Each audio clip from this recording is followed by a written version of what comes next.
November 1944, over Iwo Jima, Saburō Sakai, Japan's legendary ace pilot, hauled back on his zero stick with desperate fury. The engine screamed at maximum power, gauges quivering as he clawed for altitude, 31,000 feet, 33,000. His fighter shuddered at its absolute ceiling, metal groaning against the laws of physics. Far above, untouchable silver specks glided serenely through the stratosphere. B-29 Superfortresses cruised at 35,000 feet, beyond the reach of Japan's finest pilots and deadliest fighters. For the first time in his decorated career, Sakai faced an enemy not just stronger, but literally beyond reach. These weren't ordinary bombers. Each one cost more than an entire Japanese aircraft carrier. They carried 20,000 pounds of destruction while flying higher, faster, and farther than anything Japan could build. The sky itself had become America's fortress, and Japan's greatest pilots could only watch helplessly as their homeland burned below silver wings they could never touch. Before we get into the story, comment below where in the world you are watching from today. The morning sun cast long shadows across the coral airstrip as Saburō Sakai walked toward his Mitsubishi. Zero. November 1944 had brought a new terror to the Pacific skies, one that defied every principle of aerial combat he had mastered over 3 years of war. The veteran ace, with 64 confirmed kills, had survived Pearl Harbor, Guadalcanal, and countless dogfights across the vast ocean. Yet now he faced an enemy that rendered his experience worthless. His Zero fighter, the pride of Japanese engineering, represented the pinnacle of their aviation technology. Lightweight and maneuverable, it had dominated Pacific skies in 1942, but weight-saving measures that made it deadly in close combat became fatal limitations against the new American threat. The aircraft could barely reach 33,000 feet on a perfect day, and even then, it gasped for air in the thin atmosphere like a drowning man. Sakai's weathered hands gripped the control stick as he pushed his fighter toward its maximum ceiling. The Nakajima Sakai engine strained against physics itself, supercharger whining in protest. Through his canopy, he watched the enemy formations. Cruised serenely overhead, dozens of massive, four-engine bombers maintaining perfect formation. At an altitude his Zero simply could not reach, thus B-29 Superfortresses appeared as silver dots. Against the deep blue stratosphere, each one a technological marvel that represented everything Japan lacked. While his Zero weighed barely 5,000 pounds, each American bomber topped 60,000 pounds fully loaded. His fighter carried 2 machine guns and 2 cannon. Theirs bristled with 10 50-caliber machine guns and remotely operated turrets. Most critically, while his aircraft gasped for breath at 33,000 feet, theirs flew comfortably at 35,000, a mere 2,000 feet that might as well have been 2 million. Japanese radar operators tracked the incoming formations with growing desperation. Controllers vectored fighters toward intercept positions, knowing the futility of their orders. Squadron after squadron of Japan's finest pilots climbed toward their service ceiling, only to watch helplessly as American bombers passed overhead like ships sailing beyond a harbor's reach. The reports flooding into Imperial headquarters painted a picture of technological impossibility. These weren't the medium bombers Japan had fought earlier in the war. The B-29s represented a quantum leap in aviation technology, pressurized cabins that allowed crews to operate in shirt sleeves at crushing altitude, radar-aimed gun turrets that eliminated traditional blind spots, and Wright R-3350 engines that generated more power than entire Japanese bomber squadrons. For Sakai, the revelation cut deeper than professional frustration. He embodied Japan's martial tradition, years of training, discipline, and warrior spirit that had carried the empire to early victories. Yet, none of that mattered when the enemy operated in a realm his aircraft simply could not enter. The sky itself had become America's ally, protecting their bombers with barriers of thin air that no amount of courage could penetrate. As the silver formations disappeared toward their targets, Sakai descended toward base with the bitter knowledge that Japan's most skilled pilots had become spectators to their own defeat. The warrior's way meant nothing when the battle occurred beyond reach. 6,000 miles away in Wichita, Kansas, the morning shift at Boeing's Plant 4 began another day of impossible production. Eleanor Otto adjusted her safety goggles and picked up her rivet gun, joining thousands of workers transforming raw aluminum into instruments of victory. The massive assembly hall stretched beyond easy sight, filled with the skeletal frames of B-29 Superfortresses in various stages of completion. The scene would have seemed impossible to pre-war observers. Women comprised nearly half the workforce, their hands performing intricate assembly work on the world's most advanced bomber. Otto, like countless others, had answered America's call for workers with manufacturing experience. Their collective effort represented more than employment. It was democracy's answer to totalitarian aggression, proof that free peoples could outproduce any dictatorship. Boeing had distributed B-29 production across multiple contractors to prevent any single attack from halting the program. Bell Aircraft in Georgia fabricated tail sections, while Martin's Nebraska plant produced wings. Each component traveled by rail to final assembly points, creating a production network that spanned the continent. This decentralization reflected hard-learned lessons from Pearl Harbor. America would never again concentrate vital production in vulnerable locations. The technical challenges had nearly broken Boeing during development. The Wright R-3350 engines caught fire so frequently that they earned the nickname flamethrowers. Pressurization systems failed catastrophically during test flights. The aircraft's complexity required completely new manufacturing techniques, forcing workers to master precision assembly standards that exceeded anything previously attempted. Yet American industry absorbed these challenges with characteristic determination. Engineers redesigned engine cooling systems while production lines continued building aircraft. Workers mastered new welding techniques for pressurized cabins while maintaining output schedules.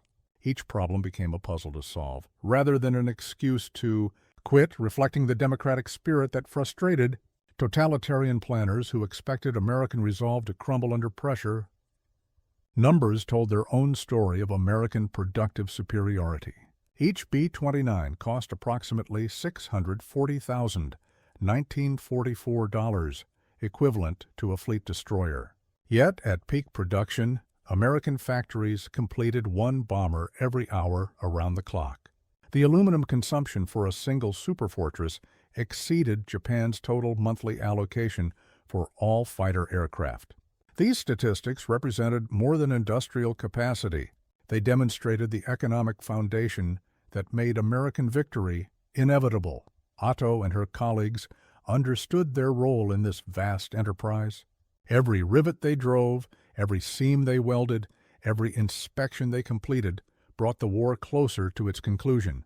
Their ordinary hand shaped extraordinary outcomes, proving that democratic societies could mobilize resources beyond any dictator's imagination. The factory floors hummed with purposeful energy as shifts changed and production continued uninterrupted. Night crews picked up where day workers left off, maintaining the relentless pace that transformed American industrial capacity into strategic advantage. The bombers they built would soon carry democracy's judgment to enemy shores, delivered from altitudes that enemy fighters could never reach. General Curtis LeMay stood before a wall-sized map of the Pacific, red pins marking newly captured airfields across the Mariana Islands. The conquest of Saipan, Tinian, and Guam had transformed Pacific strategy overnight. Suddenly, Japan lay within bombing range of America's new superfortresses.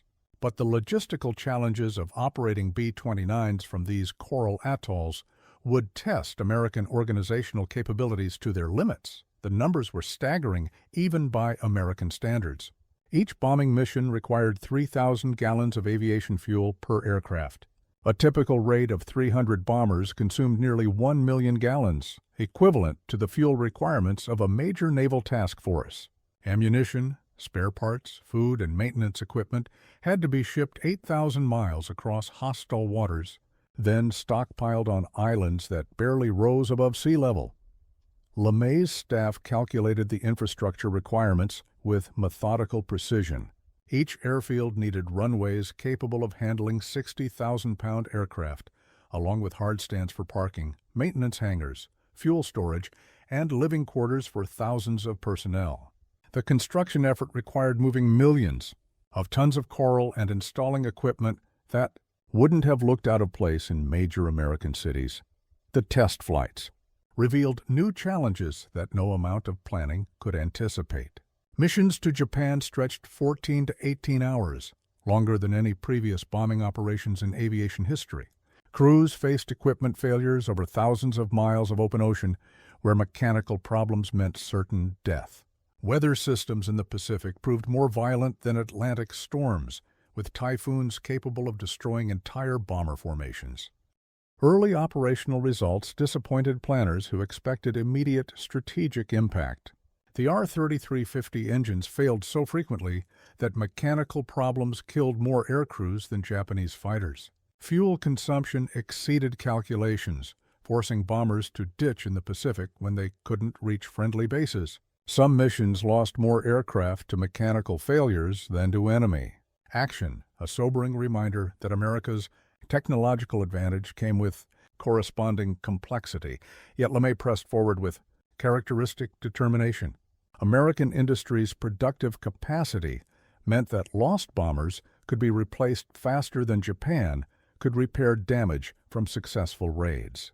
Each operational lesson improved subsequent missions, while Japanese defenses steadily weakened under sustained pressure. The learning curve favored American forces who could afford mistakes that would cripple less capable adversaries. The strategic calculation was brutally simple.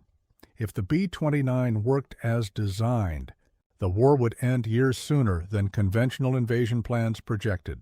If it failed, America possessed sufficient resources to develop alternative approaches while maintaining pressure through traditional means. Japan faced the opposite equation. They had to stop the bombing campaign immediately, or watch their homeland systematically destroyed from altitudes their defenses couldn't reach.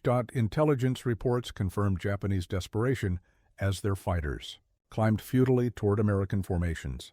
Enemy pilots possessed courage and skill, but they flew aircraft designed for different warfare. The technological gap had become unbridgeable through traditional means, leaving Japan's defenders as helpless as medieval knights facing modern artillery. The air raid sirens wailed across Tokyo as civilians paused in their daily routines to scan the azure sky. High above, almost beyond visual range, tiny silver specks glinted in the morning sunlight. The B-29s maintained perfect formation at 35,000 feet, their passage marked only by thin contrails that dispersed slowly in the stratosphere. To the people below, these aircraft seemed to defy natural law, flying them higher than Mount Fuji while carrying enough explosives to level city blocks. The first precision raids targeted Japan's industrial heartland with surgical accuracy impossible from lower altitudes. The Yawata Iron and Steel Works, a vital component of Japan's war machine, erupted in smoke and flame as 20,000-pound bomb loads found their targets. Each aircraft carried the destructive power of an entire artillery regiment, delivered with the precision of a sniper's rifle from altitudes that rendered ground defenses useless. Japanese anti-aircraft guns blazed desperately skyward, their shells exploding in black puffs thousands of feet below the bombers. The mathematical reality was inescapable. Conventional flak guns lacked sufficient range to threaten aircraft operating at B-29 altitudes. Even Japan's newest anti-aircraft weapons, designed specifically to engage high-altitude targets, fell short of the Americans' operational ceiling by crucial margins. Fighter commanders received increasingly frantic orders to intercept the bomber formations, knowing their aircraft simply couldn't reach the enemy's altitude. Squadron after squadron climbed toward their service ceiling, engines straining at maximum power, only to watch helplessly as American formations cruised serenely overhead. The psychological impact on Japanese pilots proved as devastating as the physical destruction. Below, their training and courage meant nothing when physics itself protected the enemy. Citizens who witnessed these raids understood immediately what military leaders struggled to accept. The war had entered a new phase where traditional concepts of air defense no longer applied. These weren't the medium bombers Japan had successfully engaged earlier in the conflict. The B-29s represented a technological revolution that rendered existing defensive measures obsolete overnight. Radio broadcasts attempted to maintain public morale by emphasizing Japanese spiritual superiority over American materialism. Yet civilians could see the evidence with their own eyes, enemy aircraft operating with complete impunity while Japanese fighters remained grounded by fuel shortages and mechanical failures. The contrast between propaganda claims and observable reality created growing doubt about official assurances of ultimate victory.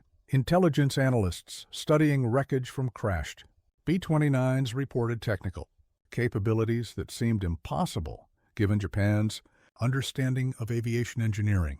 Pressurized cabins allowed crews to operate comfortably at killing altitudes. Radar-controlled gun turrets eliminated traditional blind spots that fighter pilots exploited for successful attacks. Most remarkably, these bombers carried sufficient fuel to reach Japan from the Marianas a round trip, distance that exceeded the range of most Japanese fighters flying one way. The psychological warfare implications became as important as the physical destruction. Japanese civilians began to understand that their military could no longer protect them from enemy attack. The invincibility that had carried Japan to early victories evaporated in the face of American bombers that operated beyond retaliation. The sky itself had become America's territory, from which they could strike any target in Japan at will. In a maintenance hangar on Iwo Jima, Japanese mechanics stirred pine root extract into aviation fuel, their faces grim with the knowledge that such expedients barely kept their fighters airborne. The fuel shortages that plagued Japan's military had reached crisis proportions by late 1944, forcing desperate improvisations that compromised both performance and safety.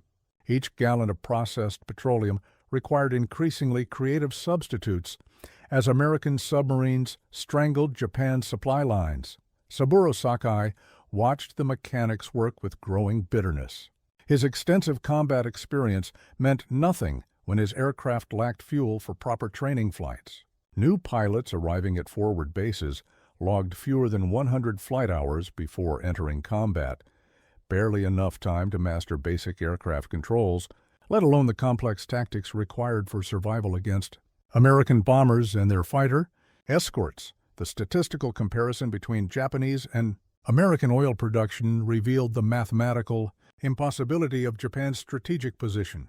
American wells produced over 6 billion barrels during the war years, while Japan's entire production capacity barely exceeded 500 million barrels, a 12-to-1 disadvantage that made sustained operations impossible.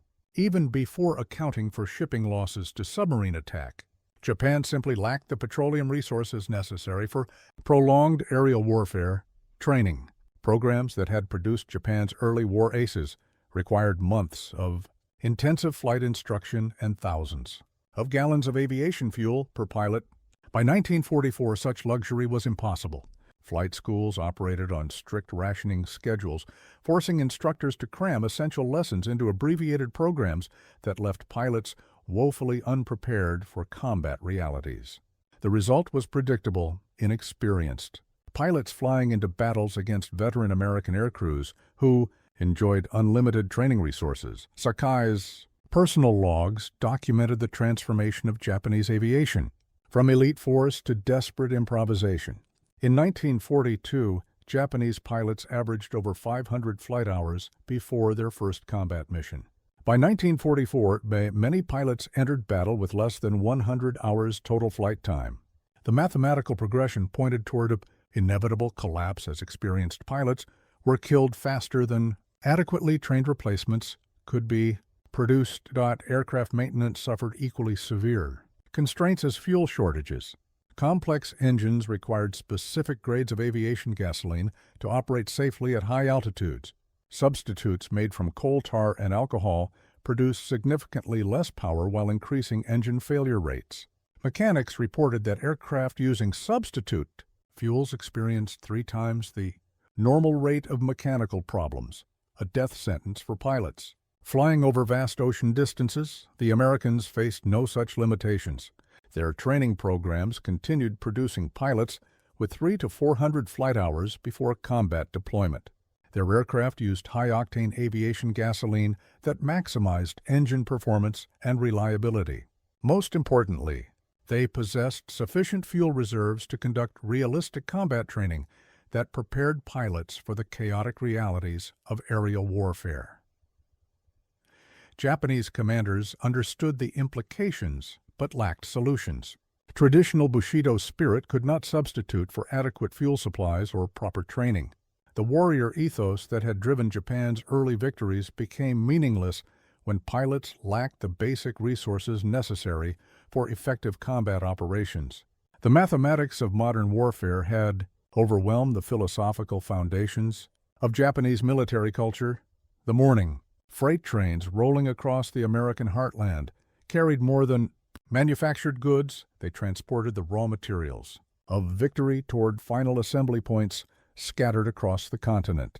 In Kansas, Nebraska, and Georgia, massive industrial complexes worked around the clock to produce components for the most complex aircraft ever attempted. The logistical coordination required to build B-29s exceeded the organizational challenges of most national governments. Yet American industry managed this complexity while maintaining production schedules that astounded even friendly observers. Boeing's radical decision to decentralize B-29 production reflected hard-learned lessons from Pearl Harbor about industrial vulnerability. Rather than concentrating manufacturing in a single location, the company distributed components across multiple states, creating a production network that no enemy attack could completely disable. Bell Aircraft's Georgia facility specialized in fuselage sections, while Martin's Nebraska plant focused on wing assemblies. Each contractor mastered specific manufacturing techniques while contributing to the overall program. The human resources mobilized for B-29 production represented a social revolution as significant as the technological achievement.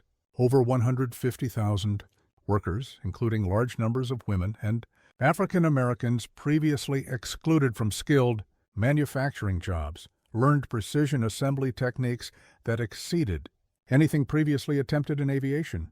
These workers came from farms, small towns, and urban neighborhoods, united by shared determination to support American forces overseas. Eleanor Otto exemplified the millions of Americans who answered their country's call for industrial workers. Her background included no aviation experience, yet she mastered riveting techniques that required tolerances measured in thousandths of an inch. The aluminum sheet she joined would soon fly at altitudes where the slightest imperfection could cause catastrophic pressurization failure.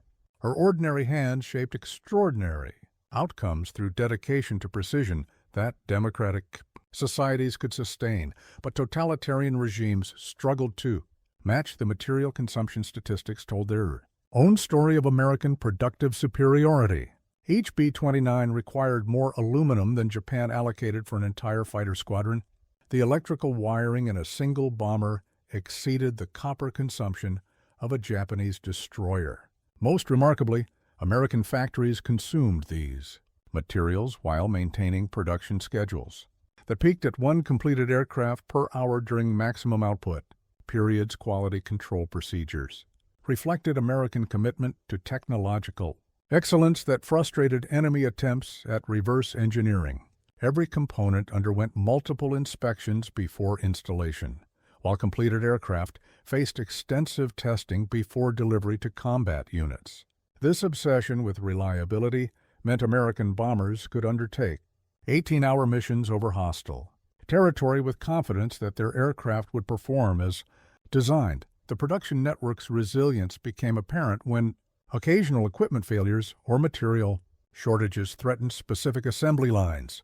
Alternative suppliers activated immediately, maintaining overall output schedules while affected facilities resumed normal operations. This redundancy reflected American industrial depth that no enemy nation could match, the ability to absorb disruptions while maintaining productive momentum. By 1945, American factories had delivered nearly 4,000 B-29s to combat units, each aircraft representing technological capabilities that exceeded Japanese aviation achievements by generational margins. The numbers themselves constituted weapons of war, demonstrating productive capacity that made American victory mathematically inevitable regardless of enemy courage or tactical skill. The bomb bay doors of a B-29 named Dauntless Dottie opened above Nagoya, revealing rows of incendiary clusters that glittered like deadly jewelry in the morning sunlight. Captain Robert Morgan watched his bombardier line up the target through the Norden bomb sight, knowing their precision attack would test the revolutionary bomber's capabilities against Japan's industrial heartland. Yet what seemed like routine precision bombing would soon reveal fundamental flaws that would force American strategy to evolve in unexpected directions. At 35,000 feet, the B-29 formations encountered atmospheric conditions that no amount of training had anticipated.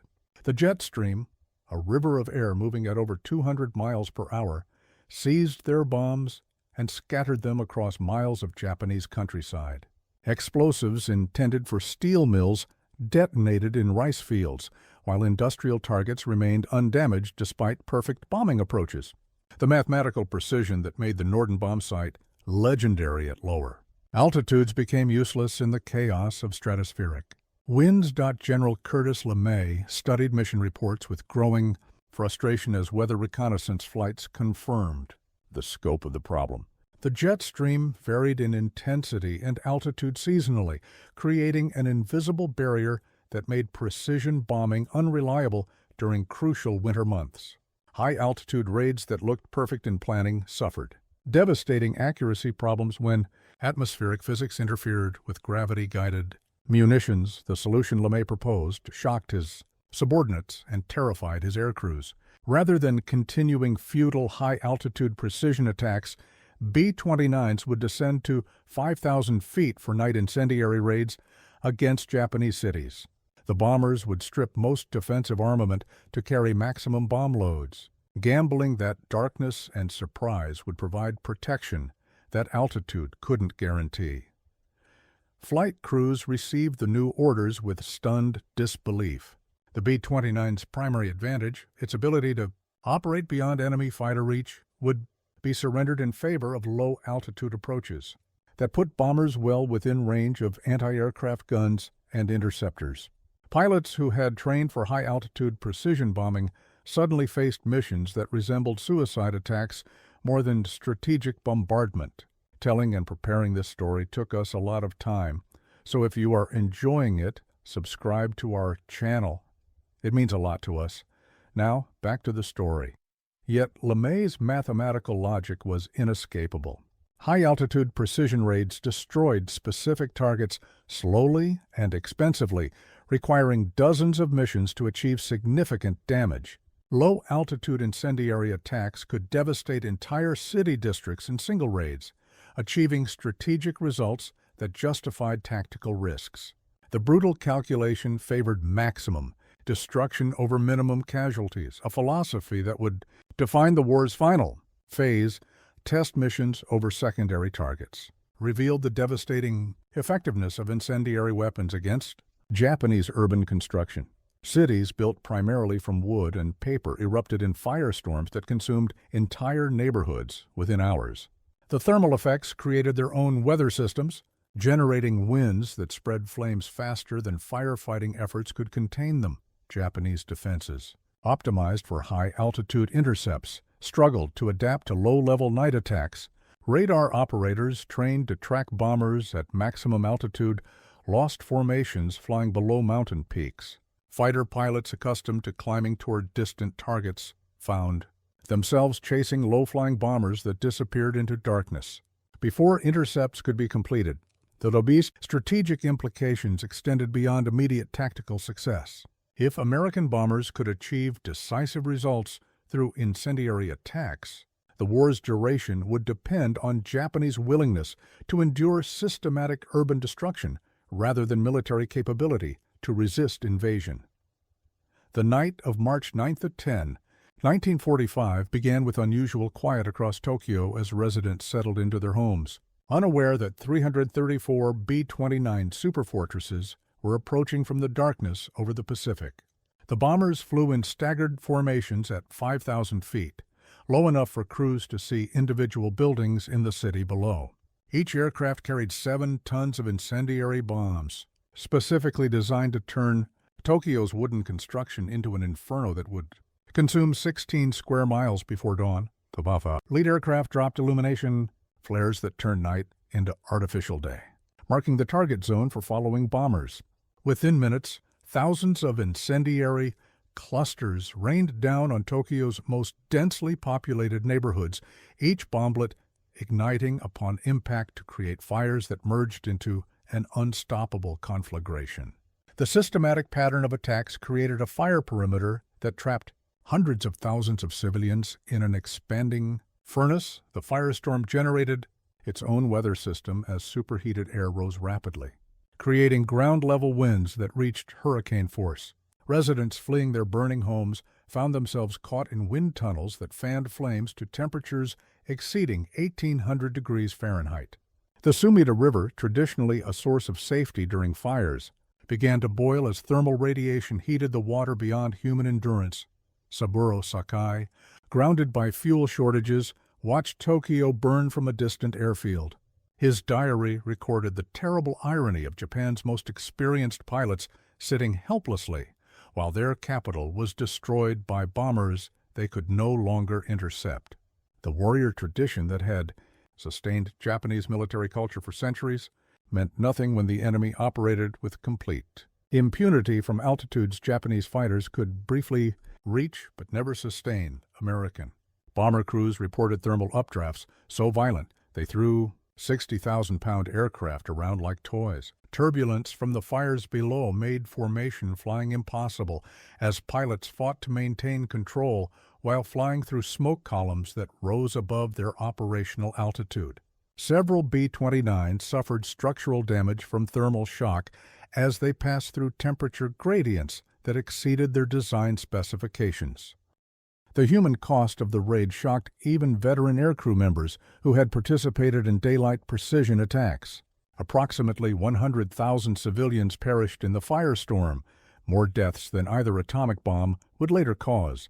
The efficiency of destruction exceeded all previous bombing campaigns, demonstrating that incendiary weapons against urban targets could achieve strategic results impossible through precision attacks on industrial facilities. Japanese firefighting efforts collapsed within hours as water pressure failed and equipment was consumed by flames. Fire departments trained for conventional blazes found themselves facing a phenomenon beyond their experience or capabilities.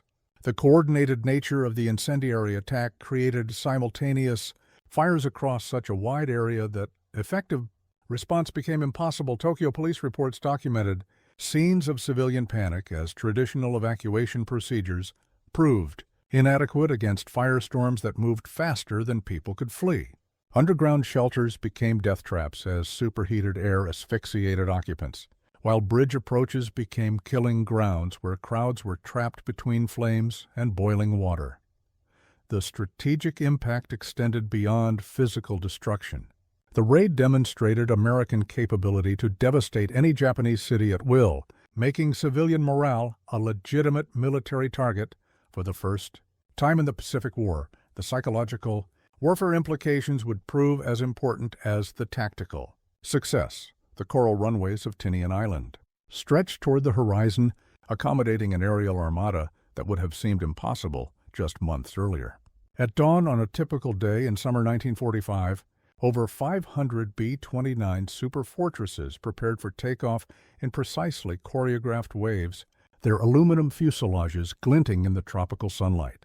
Each bomber carried 10 tons of incendiary weapons toward targets across the Japanese archipelago, representing destructive power that exceeded the explosive force of entire artillery armies. The logistical coordination required to launch such massive raids tested American organizational capabilities to their limits. Fuel trucks moved between aircraft in endless convoys, pumping thousands of gallons into wing tanks, while ordnance crews loaded bomb bays with methodical precision.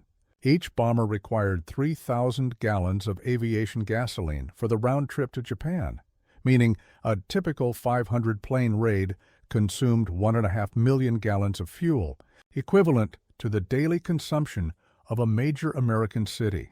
Control tower operators managed takeoff sequences with precision that rivaled railroad scheduling, launching one bomber every 15 seconds during peak operations. The massive aircraft required extended runway lengths to achieve flying speed while carrying maximum bomb loads, forcing crews to calculate weight and balance factors for each individual aircraft. Overloaded bombers occasionally crashed during takeoff, creating spectacular explosions that reminded everyone of the dangerous nature of their mission. By July 1945, Japanese air defenses had collapsed under sustained bombardment and critical fuel shortages. Fighter strength had declined to fewer than 400 operational aircraft for the entire home islands, less than the number of bombers in a single American raid. The mathematical progression had reached its inevitable conclusion. Japan possessed insufficient resources to contest American air superiority over their own territory. General LeMay's targeting staff faced an unprecedented problem. They were running out of cities large enough to justify major bombing raids. Months of systematic incendiary attacks had destroyed every major urban center except Kyoto, which had been removed from target lists for cultural preservation reasons. The remaining targets consisted of smaller cities and industrial facilities that could be devastated by formations numbering in the dozens rather than hundreds. The psychological impact on Japanese leadership became as important as physical destruction. Emperor Hirohito's advisors reported that continued bombing would render large portions of Japan uninhabitable, creating refugee crises that would overwhelm remaining governmental capabilities. The mathematical progression pointed toward complete societal collapse within months if bombing continued at current intensity. American aircrew members noted the absence of Japanese fighter opposition during missions that would have faced desperate interception attempts earlier in the war. Enemy fighters that did manage to reach bombing altitudes proved so short on fuel that they could mount only brief attacks before returning to base.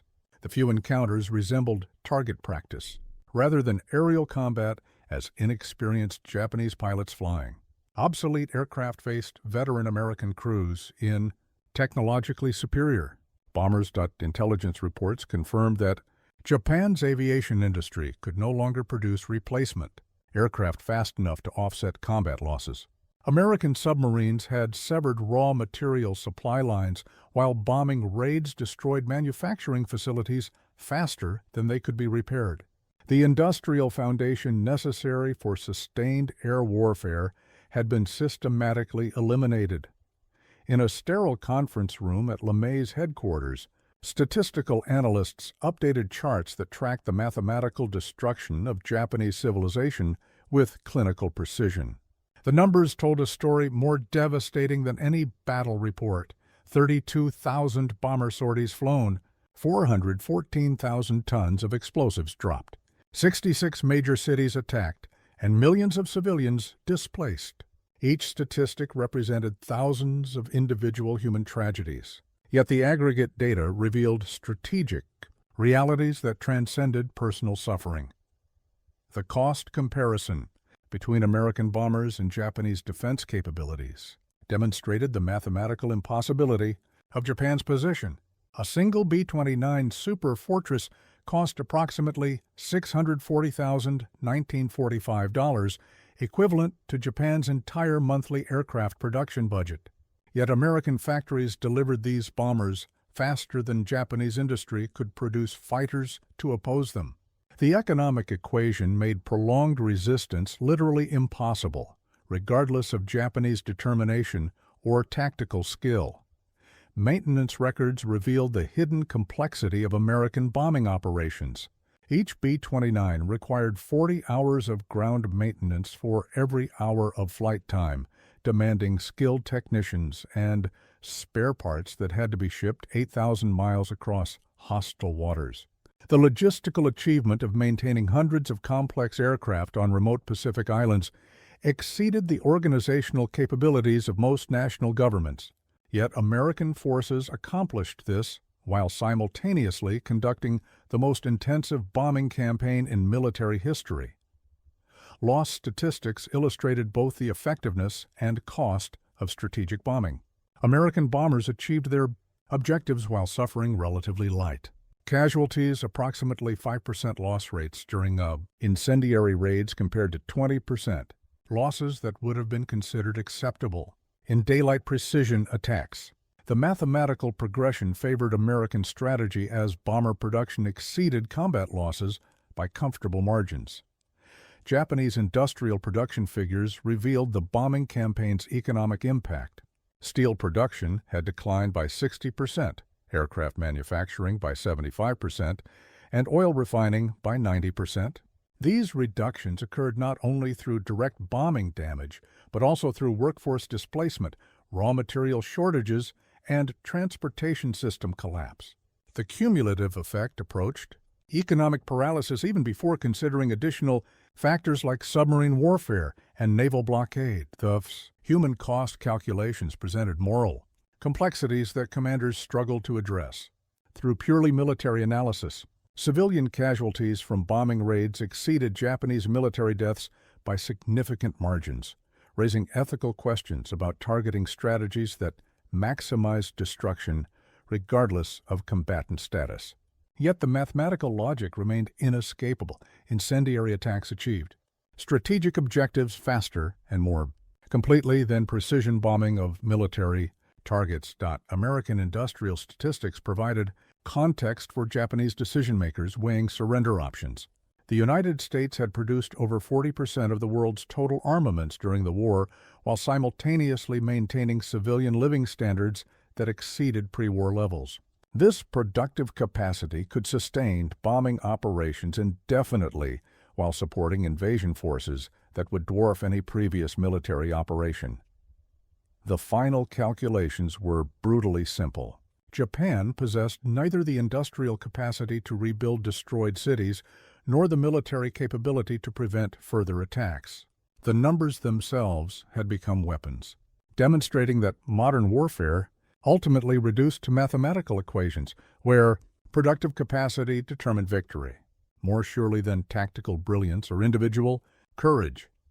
The morning of August 6, 1945, dawned clear and bright over Hiroshima as Colonel Paul Tibbets taxied the Enola Gay toward takeoff position on Tinian's North Field. The B-29's bomb bay contained a single weapon that represented the culmination of the Manhattan Project, a uranium device, nicknamed Little Boy, that would demonstrate atomic power's terrible potential. This mission required only one bomber and a handful of escort aircraft, yet it would achieve destruction comparable to 1,000-plane incendiary raids. The Enola Gay climbed steadily toward its release altitude of 31,000 feet, flying the same profile that had protected B-29s throughout the Pacific campaign. Japanese radar operators tracked the small formation, but dismissed it as a reconnaissance flight unworthy of fighter interception. The fuel shortages that grounded most Japanese aircraft worked in America's favor, as enemy commanders chose to conserve resources for larger threats that would never materialize. At 8:15 a.m. local time, the atomic bomb detonated, 1,800 feet above Hiroshima, with the explosive force of 15,000 tons of TNT. The blast created a fireball that briefly reached temperatures comparable to the sun's surface, followed by a shock wave that destroyed everything within a 2-mile radius. The mushroom cloud rose to 40,000 feet, higher than any conventional bomber could fly, creating a monument to atomic warfare visible for hundreds of miles. Saburō Sakai, reading reports of the attack in his post-war memoir, struggled to comprehend the scale of destruction achieved by a single aircraft.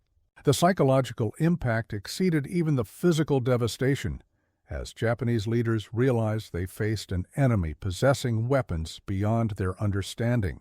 Traditional concepts of military resistance became meaningless when individual bombers could erase entire cities with single weapons. 3 days later, the B-29 Boxcar delivered a plutonium bomb to Nagasaki, demonstrating that Hiroshima was not an isolated demonstration, but the beginning of a new form of warfare. The second atomic attack eliminated Japanese hopes that America possessed only one such weapon, forcing immediate consideration of surrender terms that had been unthinkable just weeks earlier. The strategic implications extended far beyond immediate military objectives. The B-29 had evolved from high-altitude precision bomber to low-level incendiary platform to atomic delivery system, demonstrating technological adaptability that characterized American military innovation throughout the war. Each mission profile maximized the bomber's capabilities while exploiting enemy weaknesses that Japanese defenses could not address.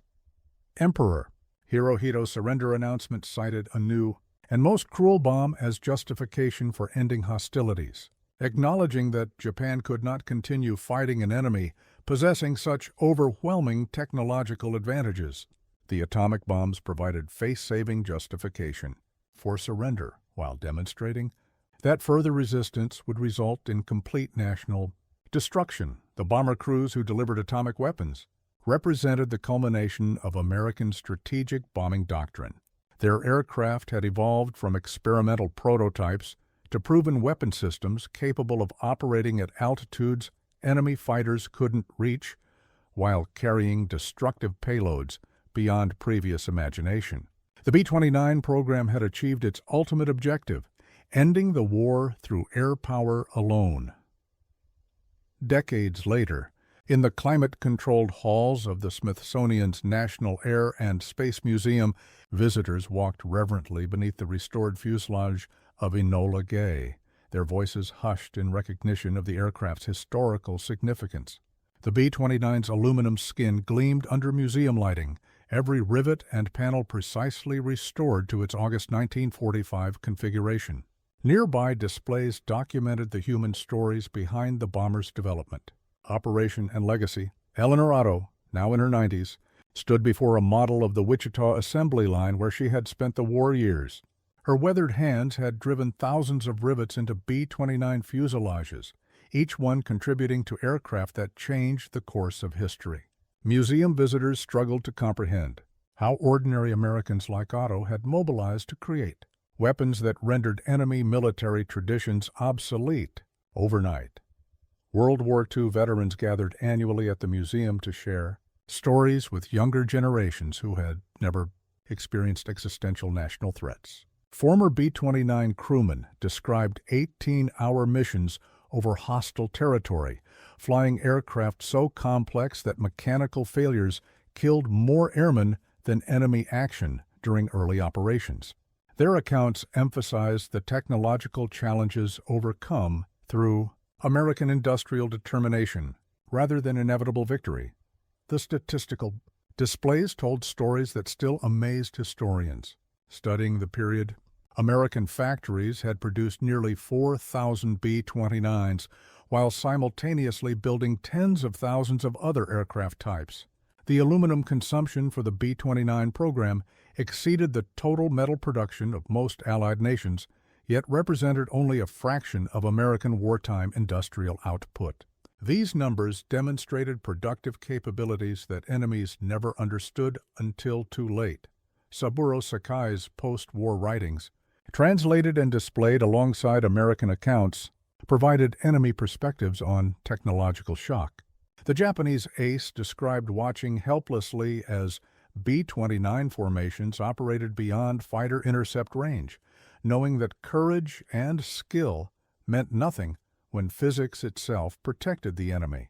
His honest assessment of American industrial superiority offered insights into why Axis powers consistently underestimated democratic productive capacity, though a Cold War legacy section traced B-29 evolution into the B-50 and eventually the B-52 Stratofortress, demonstrating how World War II innovations established foundations for decades of American air superiority. The pressurization systems, radar navigation, and remote gunnery concepts, pioneered on the B-29, became standard features on subsequent bomber designs that maintained nuclear deterrence throughout the superpower confrontation. Museum educators emphasized lessons relevant to contemporary audiences, how democratic societies could mobilize resources when threatened, why technological advantage often proved more decisive than numerical superiority, and how ordinary citizens contributed to extraordinary achievements through dedicated craftsmanship. The B-29 story illustrated American capabilities that enemies consistently underestimated until too late. The final display featured a world map showing strategic bombing's evolution, from tactical support to independent warfare capability. The ceiling that had stunned Japanese pilots in 1944 became the foundation for American air supremacy that persisted long after the war's end, proving that technological revolutions could reshape military balance as decisively as battlefield victories. If you enjoyed the story, I handpicked this next story that you will enjoy. Please don't miss this one. Click here to watch it.